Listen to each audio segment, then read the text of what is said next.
Oh man, this is an interesting video. This is something a little bit different. It's not necessarily like baseball news related, but it is a baseball news video. I don't know if that makes sense. Let me just explain what I'm going to talk to you about today. Probably one of the weirdest articles, stories I've ever heard in Major League Baseball, and it just went down a few days ago, or at least the article came out a few days ago. It's about a former minor league player suing the New York Yankees and Derek Jeter for $34 million. And when you hear the details of this story and you hear the background about this minor league player suing the Yankees and Derek Jeter, you go, this is one of the most wild lawsuits I've ever heard of. So I figured since the baseball news is a little bit slow, this would be something interesting to talk about. It's a funny story. It's definitely like out there and it can make for a great title and thumbnail, let's be honest. As always, if you guys do enjoy this video and you want to see more of this kind of content, maybe going over some just like obscure baseball stuff, let me know by leaving a like. Subscribe to the channel if you're new and you enjoy the content. If you love baseball, click that sub button, join the team. Remember to get in the comment section down below. Again, you can tell me if you like this kind of stuff, what side you're on here. Did he deserve to sue the Yankees and Jeter? Make sure you follow me on Twitter and Instagram at GiraffeNeckMarc. Links in the description. Always talking baseball over there. And if you're buying any tickets to a sporting event or a concert or anything that's got tickets, make sure to head on over to SeatGeek. Use the code Giraffe. Save yourself $20 off your first purchase. So the minor leaguer that sued Derek Jeter, the New York Yankees, and I actually think he ended up suing the Cincinnati Reds and a few other organizations. The guy goes by the name of Garrison Lassiter. Little background information here about Garrison Lassiter. He was 18 years old when he was drafted by the Yankees out of high school. 27th round pick. He ended up going right to pro ball, didn't go to college or anything like that. And he played in the Yankees minor league system from 2008 until 2012, never making it higher than A+ ball. So you kind of have a general idea of what kind of player he was, but don't worry, I will go over his stats because when you hear about what he's suing for, it's crazy. He sued the Yankees for $34 million, claiming that Derek Jeter and the New York Yankees derailed his Major League Baseball career. Part of that reason was that he said Derek Jeter and the New York Yankees were afraid of the competition that he would start, and they didn't want to have to deal with it. That's why they kept him in the minors and would change his positions. I mean, it's just so crazy the more and more as we go on. Now, as you can imagine, this case was thrown out almost immediately by the judge. This is one of the craziest things that this guy has probably ever seen come to his court desk. Court desk, is that what it's even called? I don't know the judge terms or the judicial terms. That's probably a better word. Apparently, Garrison Lassiter was not only just suing the Yankees, but he was his own representation in this lawsuit. So he was his own lawyer for this one, trying to sue the Yankees and Derek Jeter. Just like,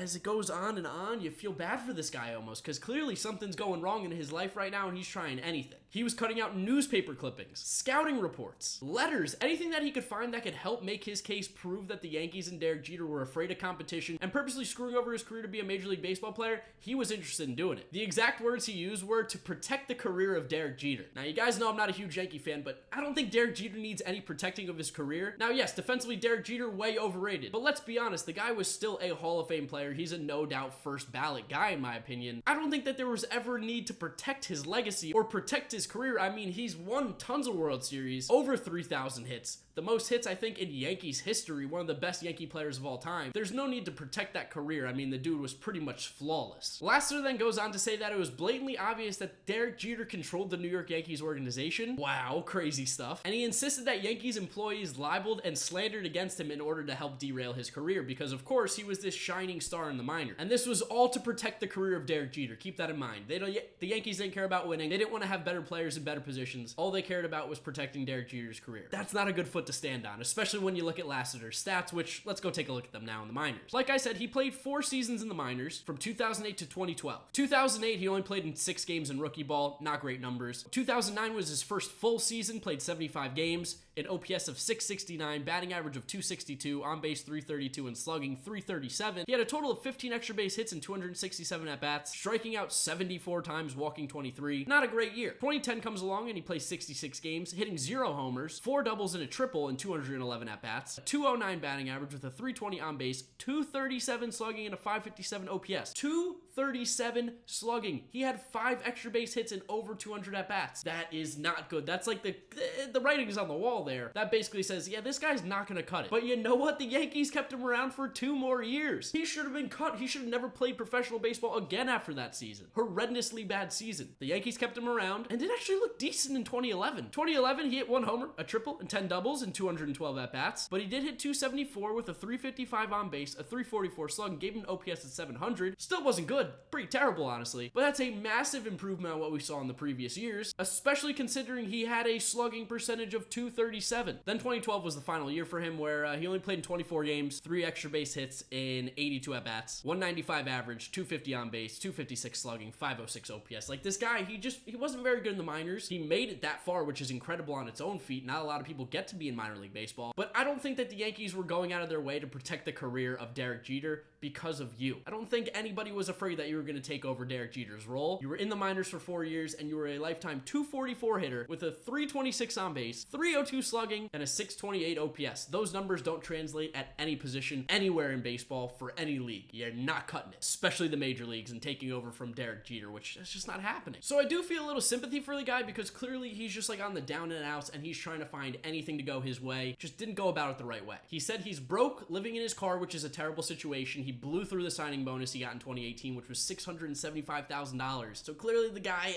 not great with money. Lassiter, who's now 30, decided to sue the Yankees at this time because he felt like he was owed something from them, and he wanted to get what he deserved for interference and lost years. Lassiter goes on to say this, which is just like, it's adding to the crazy train here. I cannot get onto the field due to the New York Yankees trying to control my career. He wrote in all caps to several major league teams looking for deals that never came. I'm the only baseball player that will stand up to the New York Yankees. He added in the final page of the document, which was filed in the U.S. District Court for the Middle District of North Carolina. And then there's more. The Cincinnati Reds get involved with this. How is this even possible? He had no connection to them. Well, here's how they get involved. When the lawsuit against the most renowned sports franchise was tossed, the light-hitting infielder took another swing, this time at the Cincinnati Reds, who he sued for $1.6 million on December 30th, the equivalent of 3 years of major league minimum salary. There's more. Yes, there is somehow more to this story, because this guy, man, he's trying anything he can. You feel for him, but oh my goodness, this is not how you go about it. That lawsuit was filed 11 days after he sued a North Carolina trading complex owned by a former NFL wide receiver, Hillsborough, NJ native Ricky Proehl. Lassiter, who signed with the Yankees over a college football career, said Proehl's facility failed to get him an NFL tryout.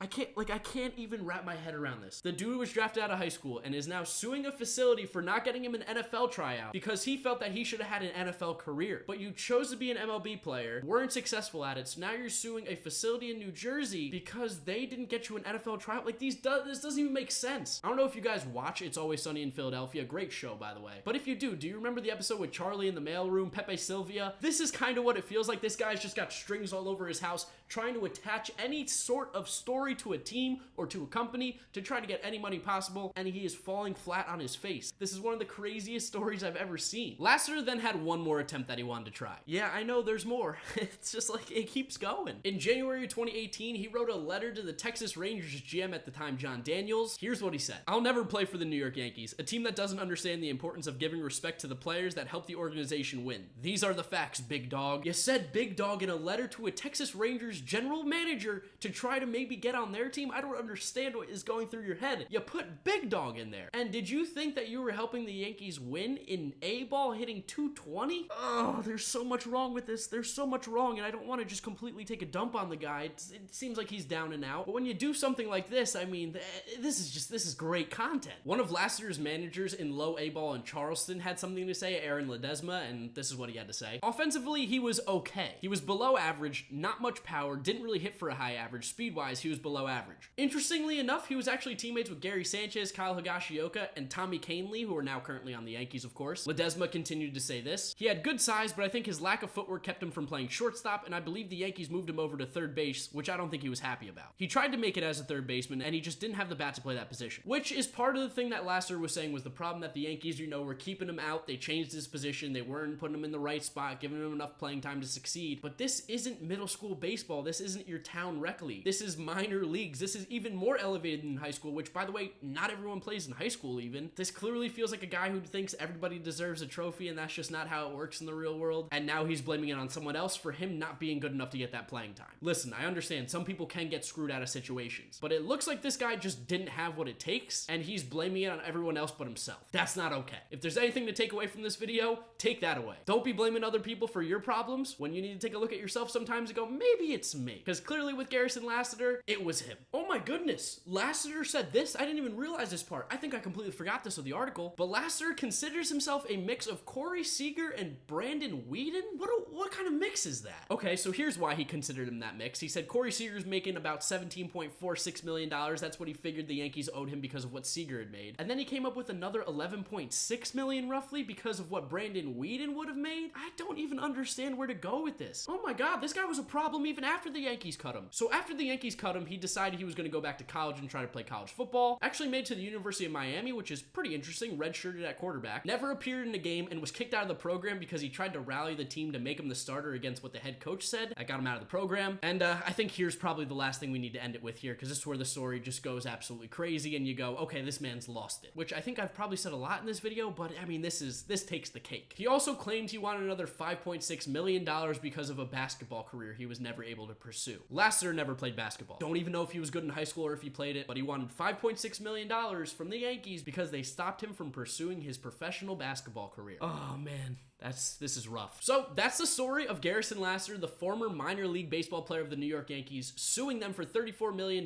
for trying to protect the career of Derek Jeter and ending up derailing his own career. I'd love to know what you guys think about this video, about this whole scenario, this story, down in the comment section below. Give me your thoughts and opinions. Do you want to see me do more of this kind of content? Remember to leave a like on the video if you did enjoy, as well as subscribe to the channel if you enjoyed the content. Remember, you can follow me on Twitter and Instagram at GiraffeNeckMarc. Links in the description. Always talking baseball over there. And I'm going to wrap up today's video there. You guys know the drill from here on out. YouTube recommends you watch this video as well as this is my most recent upload. So click through those if you have not yet seen them. Thank you so much for watching. I'll catch you guys all tomorrow for another video. Bye.